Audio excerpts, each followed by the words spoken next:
been a furious backlash to London Mayor Sadiq Khan receiving a knighthood in the New Year's honours list, pointing to spiralling knife crime and net zero policies that have hammered the working classes in particular, the most notorious of those being the ULEZ rollout.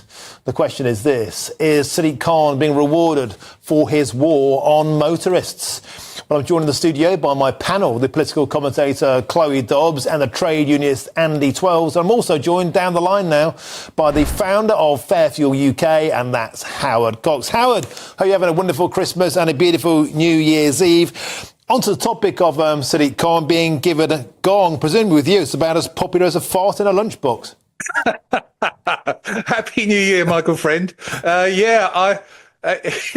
Well, I actually commented this on various newspaper articles up about 4 or 5 weeks ago when it was rumoured that he was going to be knighted. And, when I removed the sick bucket from carrying around that for a long, long time, I've realised just how true it was.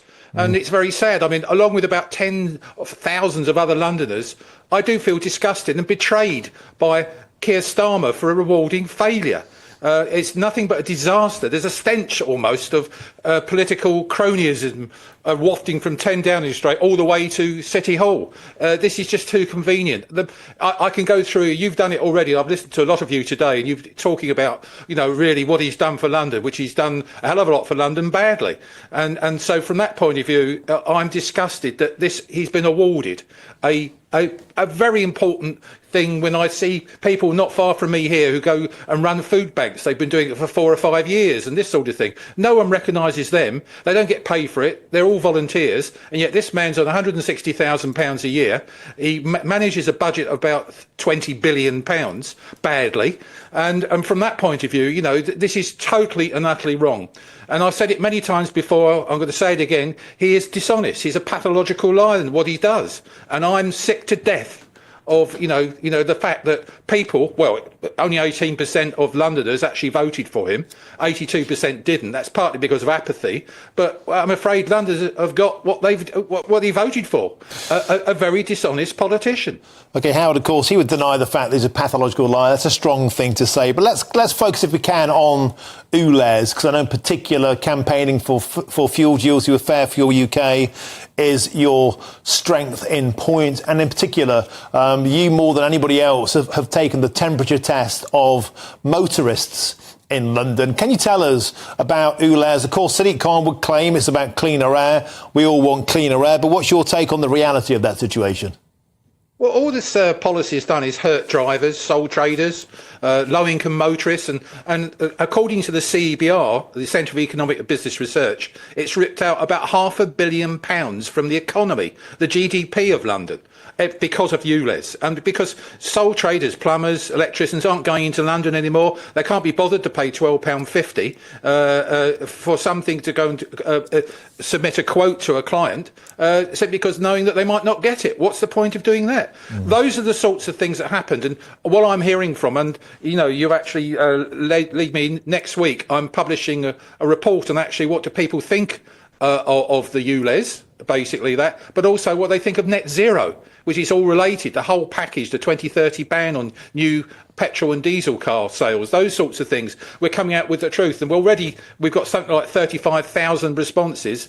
By next week it'll be up to over 50,000, and no one can discount that sort of thing. And we've invited all sorts of people to join in this poll online. There's cyclists as well. Everyone's involved, and all I can say to you is that no one trusts Sadiq Khan, and this is an important point that no one seems to have mentioned. Now he's got this recognition from the King to become Sir Sadiq Khan.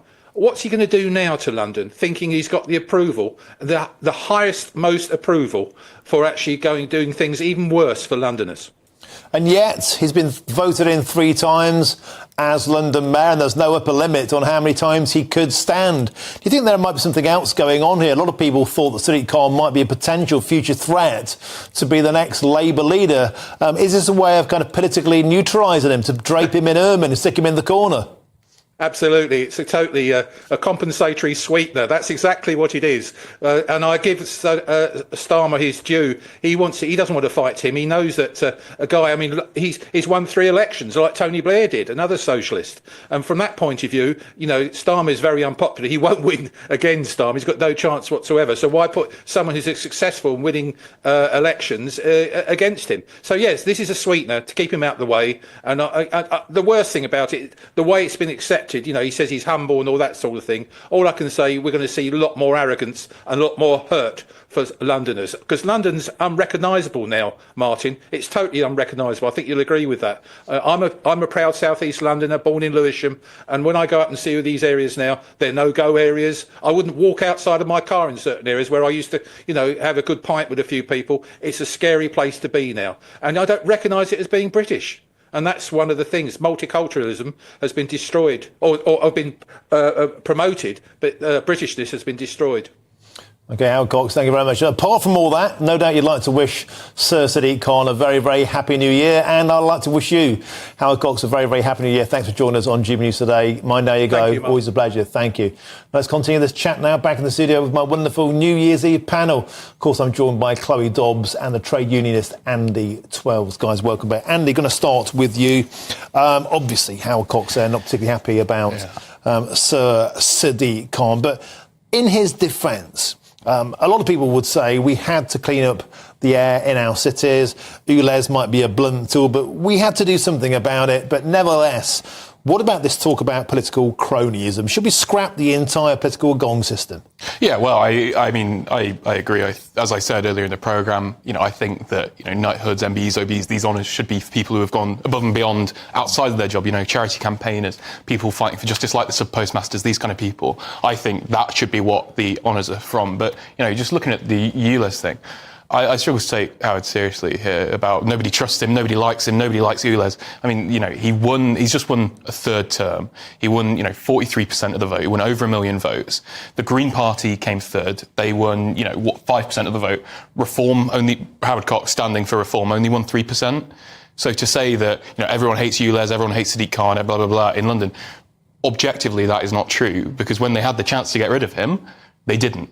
Not even close, I just can't take the analysis seriously when he got 40% less of the vote than Sadiq Khan. It's silly. It's those places on the outskirts of London that have newly been affected by the ULEZ expansion that are absolutely furious. And a lot of these places are actually quite green places already, don't have a huge amount of air pollution. And I would have been behind the ULEZ expansion if it was actually going to make the air cleaner. I want to live in a capital city that's got nice clean air. I remember my granddad telling me that when he worked in London, when in his 20s, after his cycle home, there would literally be black soot all over his skin. We've come a long way. But the evidence that was stacking up, Sadiq Khan paid, I think, a load of money to, it might be Imperial, to actually do a study to prove how great his ULEZ expansion would be. They couldn't find any evidence that it was going to really make much of a difference. It was just a money grab, and people could see that. But people disagree, clearly, because they've elected him in for a 3rd term with a pretty big majority. But he's won in spite of, not because of, his ULEZ expansion. And objectively, the air in London has never been cleaner. Yeah. And that's because, we've got rid of coal-burning power stations, like the Batterseas, they've all gone. We're not allowed to burn coal in our homes anymore. Cars are naturally just cleaner burning anyway. All this was happening without ULEZ. Sure. It didn't need ULEZ to help it. And the point is, a lot of people just think this is a tax on motorists, and in particular, it's a tax on the motorists, as Howard Cox was saying, who can least afford it, the working classes, the tradesmen. They've been hammered by it. I agree, and I think that there should be some form of kind of tax refund that they should be entitled to if they are genuinely using their, if it's a trader using their van for work. I think they should be entitled to a tax refund or, some kind of allowance towards it. And I think that is what most sensible people on the left would say. But Sadiq Khan, again, I hate to keep going on about it, but he was re-elected for a 3rd term, so clearly he's not been politically rejected. This idea has not been politically rejected. But there won't be tax breaks for tradesmen. There won't be tax breaks for the working class under Sadiq Khan, or indeed under Keir Starmer. In fact, the Labour Party have got a taste for this. It's a massive money spinner. Yeah, I mean, I'm not saying that the Labour Party will do that. If I was in charge, I'd I also think one of the reasons why he won another term is because I don't think the Tories fielded a good candidate. I mean, Susan Hall, if you ask me, just was, it was like watching paint dry. I don't think she excited people at all. And at a time when people really wanted to get the Tories out on a national level, it made more people vote for Sadiq Khan. I don't think it was anything to do with ULEZ, the reason why he got another term. Can I ask you about some of the points that Howard Cox was saying there, maybe a bit some of the fruitier points about the changing social fabric of London, the multicultural backdrop. You were saying earlier you think London has changed beyond all recognition. You feel it's less safe than before. Yeah, I think that London is less safe. I think also, the point he's making there about the social fabric, I presume he's talking about the fact that, that there are barely any British people in London anymore, it would seem. I saw a really fascinating pie chart breaking it down into nationalities and how it's changed over just a decade or so. And you can clearly see the speed at which we've changed London is just way too fast for there to be proper integration. And you see it being, it's a very segregated place now. Different nationalities, they group together and then often won't even learn the language. And I don't think that makes you a racist to point out that that's an issue.